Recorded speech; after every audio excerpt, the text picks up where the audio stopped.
What if I told you that the flying car is not a futuristic dream, but a dangerous metal-twisting reality, one that has been killing test pilots and burning millions of dollars since 1946? Welcome to Ultimate Machinery. You have been lied to about the history of aviation. Today, we are exposing the 10 most bizarre, highly classified, and absolute craziest flying cars that government regulators desperately tried to bury. Do not even think about clicking away, because the #1 vehicle on this list is fully electric and legally flying right now. Hit that subscribe button immediately and let us uncover the truth. Let us start right after World War II in 1946 with the Fulton amphibian. The American public was riding a massive wave of technological optimism. Now, inventor Robert Fulton Jr. decided it was time to take the daily commute to the clouds. He was a serious engineer, one who built a machine looking exactly like a post-war coupe glued to a Piper Cub airplane, the sheer ambition to build a vehicle transitioning from a highway cruiser to a sky conqueror in mere minutes was absolutely mind-blowing for that golden era.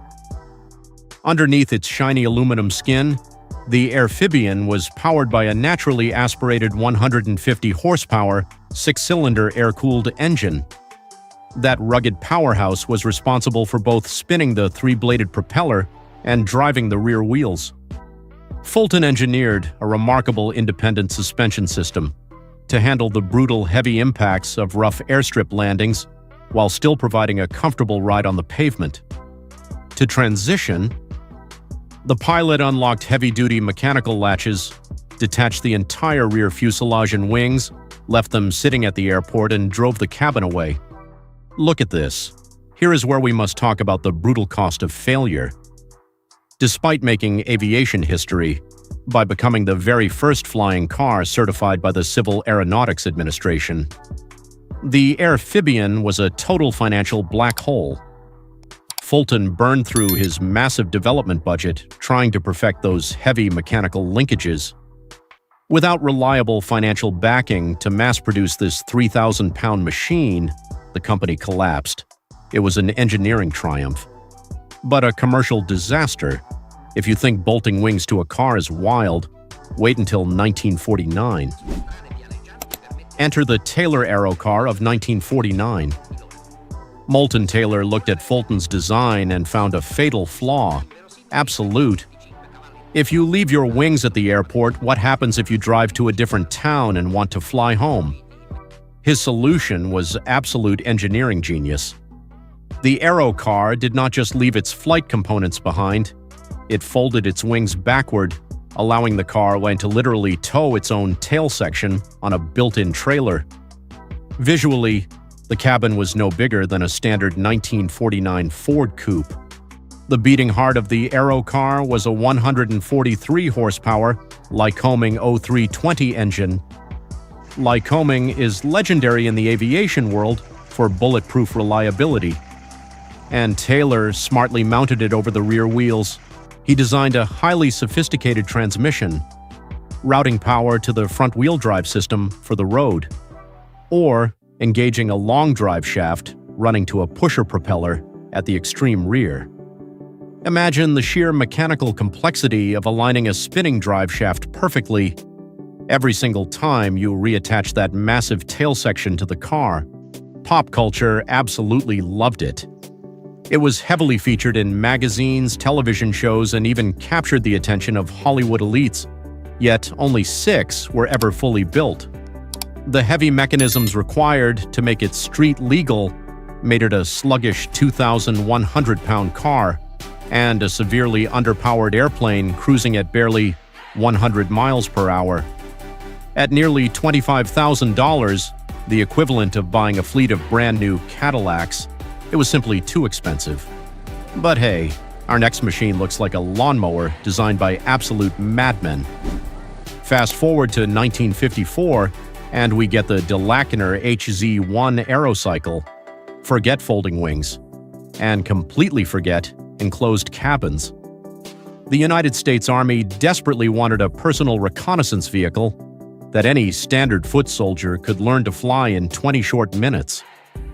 What de Lackner actually delivered was a terrifying personal hover platform.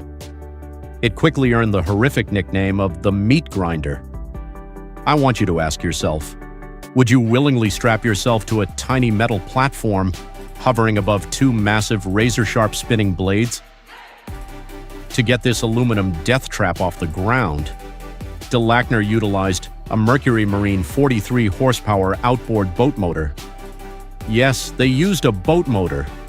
It aggressively drove two 15-foot counter-rotating helicopter blades located directly beneath the pilot's boots. Because the blades spun in opposite directions, the torque canceled out, eliminating the need for a tail rotor. Steering?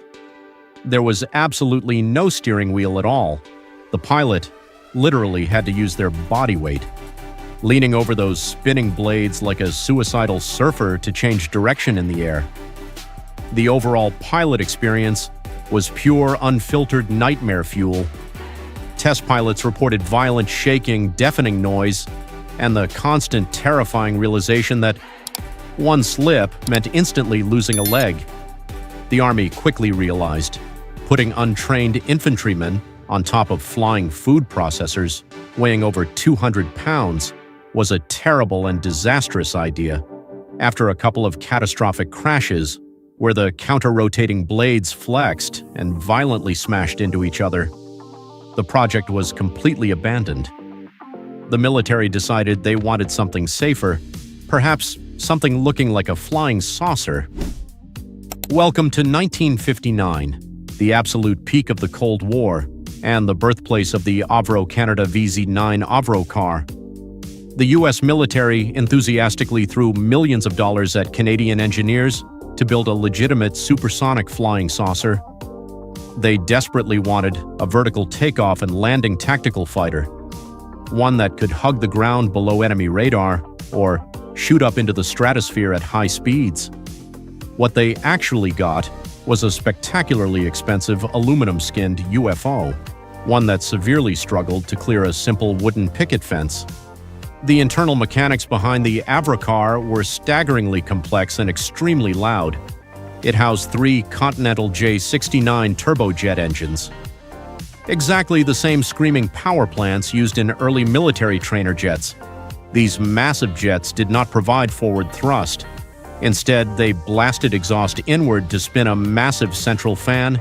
This violently forced air over the curved outer edges of the heavy saucer, utilizing the Coanda effect to create a cushion of lift.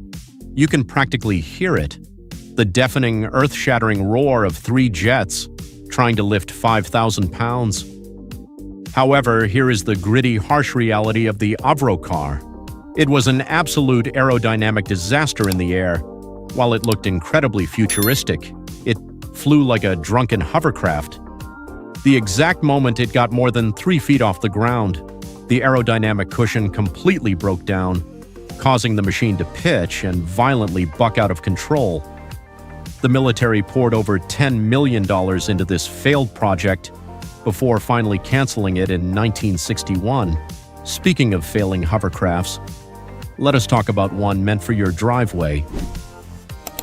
In 1960, Curtiss Wright, a massive titan of the American aviation industry, boldly decided that wings and rotors were completely outdated. They officially introduced the Model 2500 Aircar. The core concept was remarkably simple. If we cannot make a car fly high, let us make a vehicle that glides just above the surface. It was a ground effect vehicle meant for the general public, specifically designed to hover gracefully over roads, deep water, and muddy swamps without its chassis ever physically touching the harsh ground below. But graceful is the absolute last word you would use to describe its aggressive mechanical setup. To lift this massive boat-like chassis weighing almost 3,000 pounds, Curtiss Wright forcefully crammed two 180 horsepower aircraft engines under the hood. Imagine the deafening, bone-rattling roar of 360 combined horsepower echoing through a quiet suburban neighborhood, just so you could float down to the grocery store at 30 miles per hour. It used heavy exterior louvers to direct the massive thrust for precise steering. The Aerocar was a spectacular failure, monumental in daily practicality. It was obnoxiously loud, aggressively kicked up massive clouds of dust, dirt, and dangerous debris wherever it went, and it had a terrible fuel economy, measured in gallons per minute, not miles per gallon. The general public absolutely hated the noise. The government had no idea how to legally license a heavy car without wheels, and the project was quietly scrapped. But wait until we cross the Atlantic to see what the Germans were building in 1965. If you thought the American hover car was the peak of weirdness, wait until we cross the Atlantic to see what West Germany was doing in 1965. Meet the Wagner Aerocar. At first glance, it looked like someone took a futuristic bubble-shaped commuter car, highly similar to the microcars popular in Europe at the time, and violently merged it with a helicopter. Designer Alfred Wagner absolutely did not care about folding wings or runways. He wanted true vertical takeoff and landing, and miraculously, he actually made it work. The engineering inside this bizarre bubble was surprisingly robust. Wagner equipped the Aerocar with a Franklin six-cylinder aircraft engine, pushing out a very respectable 260 horsepower instead of a single massive rotor and a tail rotor to prevent the car from spinning in circles. Wagner utilized a coaxial counter-rotating rotor system. This meant two sets of blades stacked directly on top of each other, spinning in opposite directions to cancel out the dangerous torque. It was a brilliantly complex piece of mechanical problem-solving for the era. In 1965, the Wagner Aerocar successfully completed its maiden tethered flight and later flew freely, proving the mechanical concept was completely sound. But here is the tragic reality of aviation innovation: engineering success absolutely does not equal commercial survival. The mechanical complexity of those coaxial rotors required intense, expensive maintenance, and the vehicle was simply too strange for the general public or the military to adopt. It quietly faded into obscurity. But speaking of expensive projects fading away, we must talk about the most infamous flying car ever. Enter the Mahler M400 Sky Car. For anyone growing up in the 1990s or early 2000s, this cherry-red futuristic machine was the absolute face of the flying car dream. Dr. Paul Mahler spent over 50 grueling years and an estimated $100 million trying to put a sky car in every single American garage. It looked exactly like a fighter jet, ripped from a science fiction movie, featuring 4 large exterior nacelles that housed a truly terrifying amount of raw, untested combustion power. To achieve vertical lift, Mahler absolutely refused to rely on standard aircraft engines. Instead, he used 8 custom-designed rotopower rotary engines. These were incredibly lightweight, high-revolution power plants, producing a combined 720 horsepower.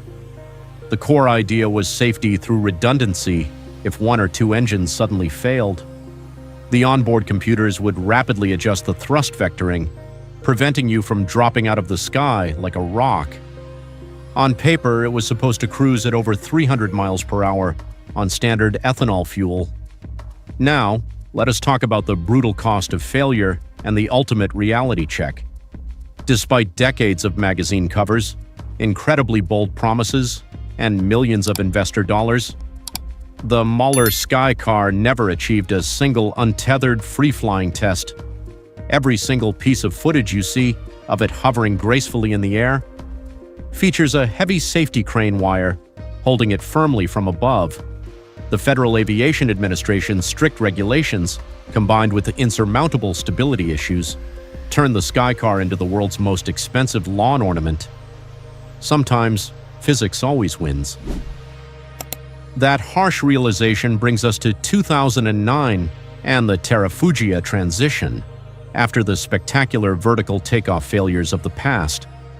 A group of brilliant graduates decided to take a much more realistic approach, legally compliant. They did not build a science fiction hovercraft. They built a roadable aircraft, officially classified under the light sport aircraft category. The transition is exactly what its name suggests, a highly pragmatic mechanical compromise, slightly awkward-looking, between a compact daily driver and a small private airplane for weekend enthusiasts. Tucked neatly behind the two-seat cabin sits a Rotax 912 engine, generating a modest 100 horsepower. This single, highly reliable aviation engine does double duty for the pilot.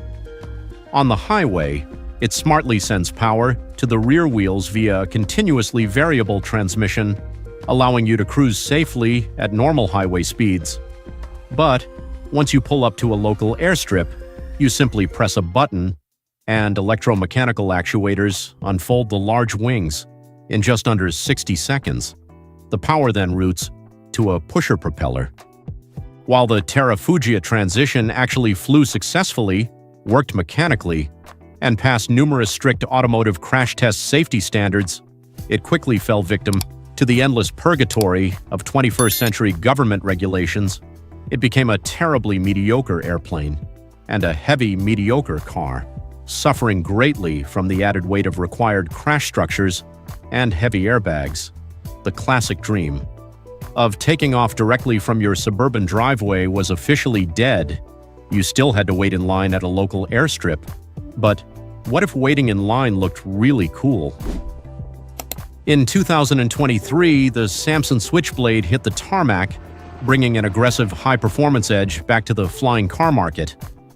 The Switchblade completely bypassed heavy automotive safety regulations by legally classifying itself as a three-wheeled motorcycle. This massive legal loophole saved hundreds of pounds in overall weight, allowing the vehicle to maintain the sleek, highly aggressive profile of an Italian luxury sports car on the ground, while still packing more than enough aerodynamic punch to confidently take to the open skies above the traffic. The true heart of the Switchblade is a beastly liquid-cooled three-cylinder engine, aggressively pushing out 190 horsepower. On the solid ground, it boasts serious sports car-level acceleration, huge. But the real mechanical magic happens the moment you reach the airport runway, true to its menacing name. The large wings swing out from beneath the chassis, exactly like a switchblade knife, and the tail heavily extends out the back.